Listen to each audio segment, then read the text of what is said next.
шаардын ичинде ар бир чарчы метр жер баалуу экенин, ал мейли коомдук максаттабы, курулуш үчүнбү убакыт өзгөрсө деп атат да. $1000 алып кетип атат, $5000 алып кетип атат бир кенедей жерлер. Ошондой шартта шаардын ичинде азыр кеңейип атат дегенде бир так мисалга токтололучу. Маселен, кеңейип аткан Ак Ордодо түп-түз тегиз жерге көрүстөн жайгашып калган.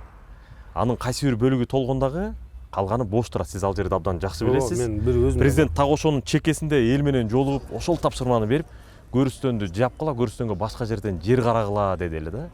Жергиликтүү тургундар да ошону айтып кыйкырып келатат. Качан жабасыңар? Президент айтпады беле деп. Бул маселе боюнча кандай дейсиз? жергиликтүү тургундардын оюн жана талабын 100% кошулам да. Себеп дегенде эми көрүстөн кура бербейбиз да. Бизде бүгүнкү күндө эми Бишкек шаарына кошулгандан кийин бир 2-3 жерди белгилеп туруп, ошол жерде мына көрүстөнгө шарт түзүш керек да. Анан ал жерде да биз барганбыз, жана аким да азыр ошонун үстүндө иштеп атат. Ошол жерди токтотуп, консервация кылып туруп, биз деген ал жерге болсо андан көрөк сейил парк болобу, же болбосо башка социалдык объекттерди куруу үстүндө иштеш керекпиз деген ой жана талап жана биздин планыбызда да бар. Бул ишке ашырабыз.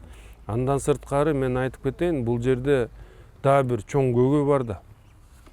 Ошол көрүстөн санитарный зонасы деген бар. Эгер биз ал көрүстөндү ошол жерден кеңейтип кете берген болсок, санитарный зонанын дагы эмеси Чеги бузулат. Да. Андан кийин алар деген ошол салынып калган үйлөр да ошого кирип калат. Эртең мыйзамдаштыруу маселеси да туруп калат да. Ошондуктан биз айтып атабыз, жок, консервация кылыш керекпиз, жабыш керекпиз, башка бир жерге баарын коюп, анан кийин шаарды өнүгүп өскөнгө шарт түзүш керекпиз деген. Бул деген Сиздер токтоткончо ал жер толуп калбайбы?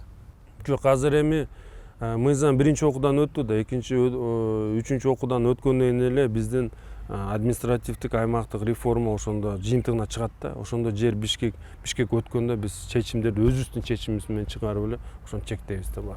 Болжолду канча убакыт эми? Эми бул июнь айынын ичинде эле бүтчү эле иш чара. Жакын арада экен да Жакын демек. арада.